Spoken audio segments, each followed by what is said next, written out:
Hmm. Mun mielestä viikset on jotenkin, niissä on enemmän munaa kuin parras.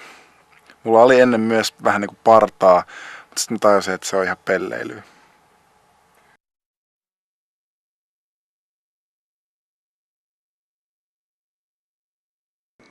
Viikset on vähän sellainen juttu, että ne on niinku toisaalta todella vakava asia, mutta toisaalta niinku, niissä on semmoinen oma pieni perversionsa kuitenkin. Mutta kyllä mä niinku, olen yhtä vakavissani viiksistä kuin kaikista muustakin ulkonäkööni liittyvästä. Mä haluaisin sanoa, että joo, mutta mä joudun vastaan rehellisesti, että en. Mun mielestä nämä ei ole niinku vitsi, vaikka usein saa semmoista kommenttia, että leikkaa noin pois, että on huono vitsi tai jotenkin nauraskella. Mutta mun mielestä tämä on ihan vakava juttu mulle. No siis, eihän nämä paljon enempää kasva, että se nyt on varmaan niin kuin aika pitkälti yksi syy, että vähän niin kuin mahdollisuuksien puitteissa viikset. Tämä mun niin kuin artistihahmo on semmoinen sen R&B-tähti, jolla on aika sellainen hip-hop-tyyli. Ja ne viikset, niin kalpuikkuviikset niin istui niin huonosti siihen niin kuin genreen, että se loi semmoista kivaa niin kontrastia. Siis se näytti tyhmältä. Silloin kun mä aloin kasvattaa viiksiä, niin sitten mä niinku kastin niitä silloin pidemmäksi, että mä niinku saan niistä esimerkiksi tämmöiset. Mutta sitten mä olin harjoittelussa 1,5 vuotta sitten, niin sitten ne jotkut 7-luokkalaiset niinku vaan vittuili mulle siitä. Ja sitten mä ajattelin, että ne on ihan oikeassa. Mä haluan vaan tämmöiset niinku perusviikset. Joskus on pessyn niitä shampoolla, mutta en muuten. Mä trimmaan niitä välillä, että ihan niinku meillä on ihan siis tuolta Jenkeistä ostut viiksen trimmaussakset.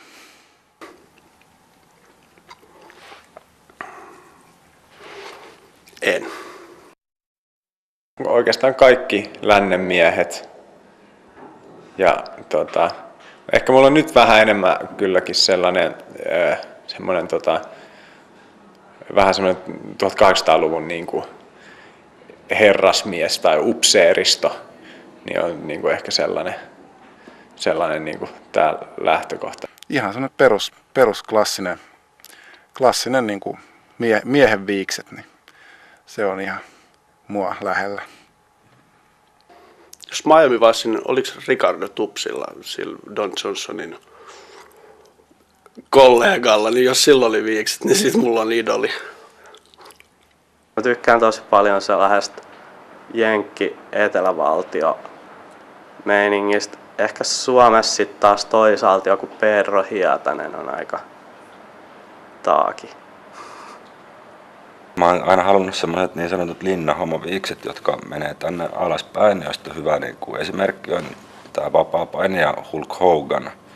No niin, totta kai tietenkin on Otto von Bismarck, joka on tietenkin kaikkien viiksien ja viiksikkäiden niin kuin tällainen. Mutta mä tietenkin itse painin ihan eri sarjassa, että ei sillain, niin kuin, mutta ihannoin häntä kuitenkin niin kuin kaukaisesti ja suuresti. Se on vähän niin kuin 50-50, että jotkut sanoo, että jees ja jotkut sanoo, että ne on ihan kauheat. Toiset tykkää, toiset ei. Ystävättäreni tykkää ainakin. Osa tykkää ja osa vihaa. No kyllä niistä ainakin saa välillä niin kuin maininnan, että yleensä se on positiivinen asia. Ihmiset suhtautuu positiivisesti viiksiin. Heti kun ajoin viikset, niin mulla ei enää myyty kaljaa meidän Alepassa ilman henkilöllisyystodistusta, että kai niistä on ollut jotain hyötyäkin. Kyllä niitä aina tulee joskus, ainakin jos on jossain tilanteessa, missä on päihtyneempää mies seuraa, niin niistä saa niinku yleensä sellaista, niinku, tulee paljon kohteliaisuuksia ja sellaista niinku, tukea. Ja ehkä helpommin ihmiset sit lähestyy kanssa, kun on joku tällainen keskusteluaihe. Ja onhan siinä tietenkin aina, että jos sulla on itsellä viikset, niin sä kuulut periaatteessa sellaiseen niin kuin veljeskuntaan niin kuin viiksekkäisiin, että se on sitten helpompi lähestyä toisiin viiksekkäitä. Että kyllä mä voisin nähdä sen niin kuin etun. ei ainakaan baarissa kukaan nätti tyttö ole sen takia mulle tullut juttelemaan, eikä muutenkaan. No välillä niinku syödessä ehkä tarttuu safkaa viiksiin, mutta ei muuta. Yksi mitä mä tiedän, mikä saattaisi olla haittaa, että jos käy snorklaamassa, niin nuo snorkkelit ei pidä enää vettä niin hyvin, jos on karvaa siinä välissä. Mutta mä en ole itse tähän joutunut törmännyt, mutta viiksekäs isäni kylläkin on kommentoinut tätä asiaa näin. No talvella, jos polkee pyörällä, niin ne saattaa jäätyä ja niiden sulaminen vie aikaa, kun hengityshöyryt jää niihin jääpuikkoina kiinni. Kerran olen törmännyt kyllä viiksien kanssa semmoiseen niin syrjintään, että siitä on kyllä aikaa, se oli ennen tätä artistijuttua. Mä yksi ihan normaali perjantai-ilta päätin huvin vuoksi jättää pelkät ja mä koin niin kuin jatkoilla, että sä niin osakseni vähän semmoista niin kuin syrjintää, että niin kuin viinapullo ei kiertänyt mulle saakka jostain syystä ja mua katsottiin vähän sillä kulmien alta. Nykyinen tyttökaveri, niin ensimmäinen tekstiviesti, mitä hän on lähettänyt minulle, niin on sen sisältöinen, että siinä luki, että sääli, että sulla on tyttökaveri ja viikset. Me itse asiassa kerran oltiin laivalla ja sit siellä oli joku toinen jäbä, jolla oli aikaiset viikset kanssa, sitten jotain heitettiin läppää. Sitten siellä oli jotain tyttöjä, jotka halusi kuvata meidät. Ja sit parin kuukauden päästä mä löysin netistä sen kuvan, missä me oltiin. Perus tätä Facebook-aikaa. Faija joskus sanoi, että sulla tulee olemaan samanlaiset fiksit kuin mullakin, että kun kävelee vähän kovempaa vastatuuleen, niin lähtee pois ja se kerran tapahtuu.